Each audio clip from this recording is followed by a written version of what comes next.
Hi guys, welcome to Skylark Music Studios. In this series we're looking at drum rudiments, and today I'd like to show you how to play a multiple bounce roll or buzz roll. It's a bit of a weird one this. You don't just sort of hit the drum with single hits. The idea is to create, as the title suggests, multiple bounces with one hand and then the other, and make them as smooth as possible to create a continuous buzz sound, which is where the buzz roll came from. Now in principle what we need to do is basically hit the drum and let the stick bounce. Okay, we're going to do that one hand after the other, of course, which would be this to this to this to this.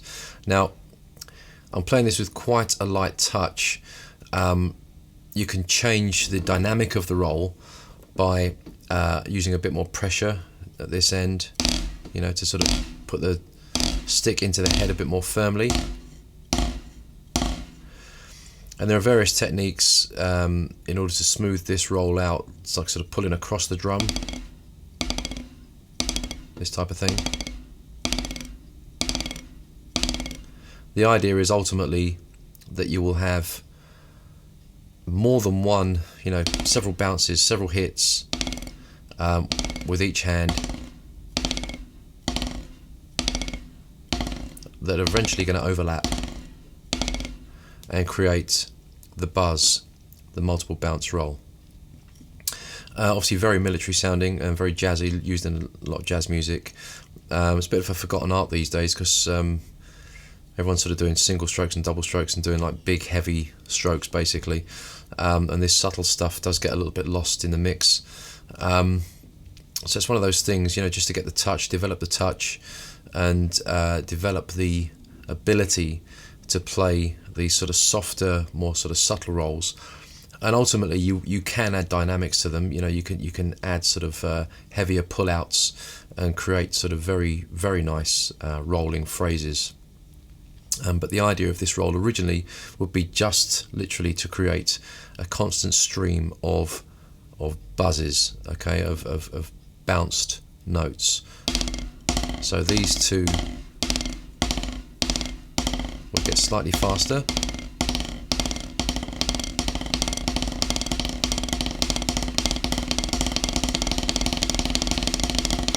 To the point where they overlap.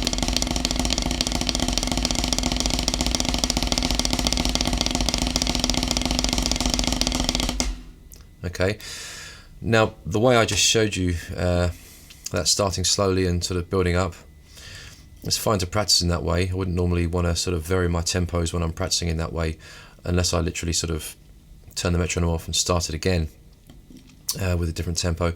But you know, one way of practicing and seeing if you've got the, you know, the multiple bounce thing happening is to play them slowly, let one finish.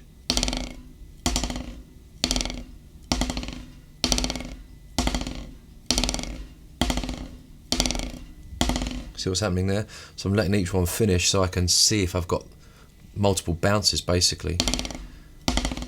Then start to speed them up when you've sort of got that happening, and whichever technique you're going to use, probably slightly on the surface you're playing on. As they get faster, start to overlap.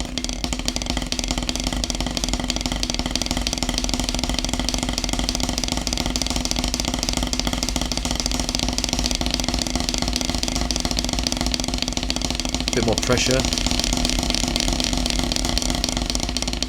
bit less pressure.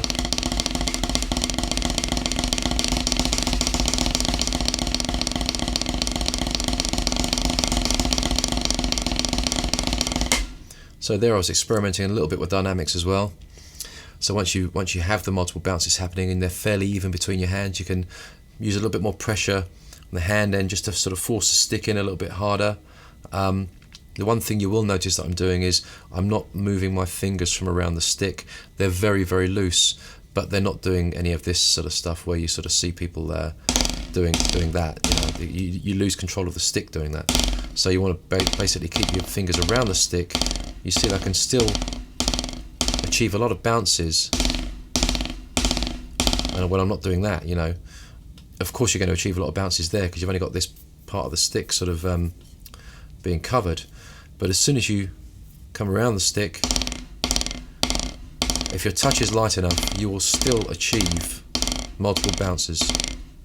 Okay, so slightly different for the traditional hand. Using a bit of thumb there just to make sure I get the correct pressure. But basically, as I say, ultimately what you're going to be doing is looking for multiple bounces before we start to add dynamics. Just get that right. We'll look at dynamics and things on these rolls later. But just getting them nice and smooth, getting them overlapping so that you get the bounces overlapping each other, so you get a nice smooth buzz. As I say, whether that's done by this rolling technique or just straight down, if you can keep it subtle enough in that way, then great. Perhaps in a couple of ways. Think of it as a 16th note. Think of it as a triplet roll. So you might be sort of thinking 1 E and a 2 E and a 3 E and a 4 E and a 1 E and a 2 E and a 3 E and a 4 E and a 1.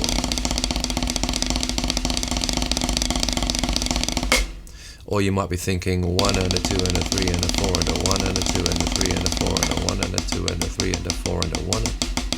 Hear that triplet? 2, 3, 4. 1, 2, 3, 4. 1, 2, 3, 4. 1 and a 2 and a 3 and a 4 and a 1 and a 2 and a 3 and a 4 and a 1.